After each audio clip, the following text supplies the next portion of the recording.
राधिका के जिंदगी में फिर से आ गई बहुत ज्यादा खुशियाँ और इस बार नानी के बुरे करतूतों के सबके सामने साबित कर रही थी और अपने पति के बचाई जान। जी हाँ दोस्तों, सीरियल मनाली सुंदर में आने वाला कॉमेडी ट्रैक बेहद शानदार होने वाला है। जब नानी सुजाता के सामने आती है और सारा सच्चाई बताने लगती है, तभी दिव्या ने कॉल किया था अपने माँ से बात करने के लिए और उसके माँ बोलती है कि मैं थोड़ा देर के बाद बात करती हूँ बेटा, अभी थोड़ा जल्दी में हूँ, थोड़ा इमरजेंसी है। और वो कॉल नहीं काटती है। जब दिव्यम जैसे ही उधर से कॉल काटने वाला था तब तक नानी की आवाज सुन लेता है और कॉल स्पीकर पर पकड़ के सारे लोगों को सुनाने लगता है। इधर नानी राधिका के बारे में बहुत ज्यादा बुराई कर रही थी और सुजाता से बोलती है कि एक फूल के बगीचे में एक कांटे उग जाते हैं तो उसे उगा के बिक देना चाहिए, बल्कि उसे अपनाना नहीं चाहिए। राधिका वहीं पर सब सुन रही थी और सोचती है कि नानी जी हमसे इतना नफरत क्यों कर रही है। और सुजाता बोलती है कि वो सब बात छोड़िए, आप किसी भी तरह दिव्यम को बचा लीजिए। फिर रानी बोलती है कि मैं कैसे सबके सामने आ जाऊँ, लोग क्या कहेंगे। तभी राधिका बाहर निकल जाती है और राधिका के देखकर नानी का होश उड़ जाता है। बोलती है कि राधिका यहाँ पर क्या कर रही है, सुजाता यहाँ पर क्या हो रहा है। तभी सुजाता बोलती है कि कुछ नहीं माई, राधिका ही मुझे बुला के लाई है। राधिका बोलती है कि वो सब बात छोड़ी नानी जी, हमको किसी भी तरह दिव्यम जी को बचाना है और सारा प्लान समझाने लगती है कि आप ऐसे ऐसे कीजिए। नानी जी वो बात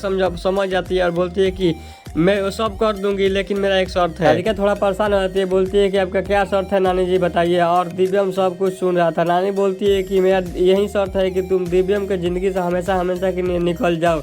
राधिका थोड़ा बहुत ज्यादा परेशान हो जाती है। तभी सुजाता बोलती है कि तुम अपने प्यार के लिए इतना भी नहीं कर सकती हो। राधिका बोलती है कि जी मैं कर सकती हूँ। राधिका बोलती है कि मुझे यह शर्त मंजूर है, आप किसी भी तरह कोर्ट में चलिए। तभी वहाँ पर दिव्यम आता है और बोलता है कि मुझे यह शर्त मंजूर नहीं है। दिव्यम और सारे परिवार वालों को देखकर सुजाता और नानी जी का होश उड़ जाता है। दिव्यम बहुत ज्यादा गुस्सा हो जाता है, बोलता है कि नानी जी आप तो नानी का आने का हक भी खो दी, इतना बुरा हरकत की हो आप, मेरा नजरे से बहुत ज्यादा गिर गई हो और माँ भी इनका ही साथ दे रही है। और बहुत ज्यादा रानी को बोलते हैं दिव्यम और राधिका को देखकर बोलते हैं कि ये बेचारी क्या की है, सबको ख्याल रखती है, इसीलिए आप इतना इसको तकलीफ दे रहे हैं। और अच्छा हुआ कि माँ ने कॉल नहीं काटी और मैं इन सारे बातों को सुन ली, नहीं तो यह बात कभी नहीं बताती और बेचारी राधिका फंस जाती और जेल में चल जाती। दिव्यम बोलते हैं कि इंस्पेक्टर साहब आपके मुजरिम आपके सामने है, जल्दी से इसको गिरफ्तार कर लीजिए। और इंस्पेक्टर पुलिस बुलाता है और नानी जी को गिरफ्तार कर लेता है। सुजाता बहुत ज्यादा रोने लगती है कि हमारे माँ को छोड़ दो, हमारे माँ कोई गलती नहीं की है और ना ही हमारे परिवार में किसी का मर्डर हुआ है। तभी इंस्पेक्टर समझाने लगता है कि आपके माँ बहुत ज्यादा कानून के साथ खिलवाड़ की है, इसीलिए उसको जेल होगा। और वहाँ से नानी जी के इंस्पेक्टर लेकर चल जाते हैं। तभी दादी आती है, बोलती है कि जो हुआ सो हुआ, आप चलते हैं घर। तभी दिव्यम बाबा बहुत ज्यादा गुस्सा थे और बोलते हैं कि हम सब घर चलेंगे, लेकिन ये औरत नहीं जाएगी। यह बात सुनकर सभी घर वाले के होश उड़ जाता है कि इतना कड़वी बात कैसे कर सकते हैं। लगता है बहुत ज्यादा गुस्सा है और वहीं पर सुजाता रोने लगती है बैठकर। वहाँ से चल जाता है, घर के गेट पर खड़े रहते हैं। तभी सारे लोग आते हैं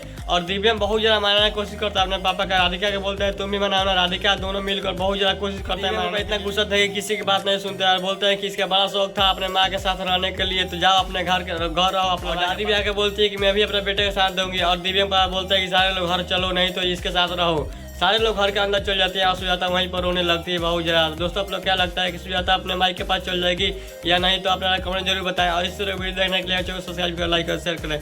मिलते हैं नेक्स्ट वीडियो, जय हिंद।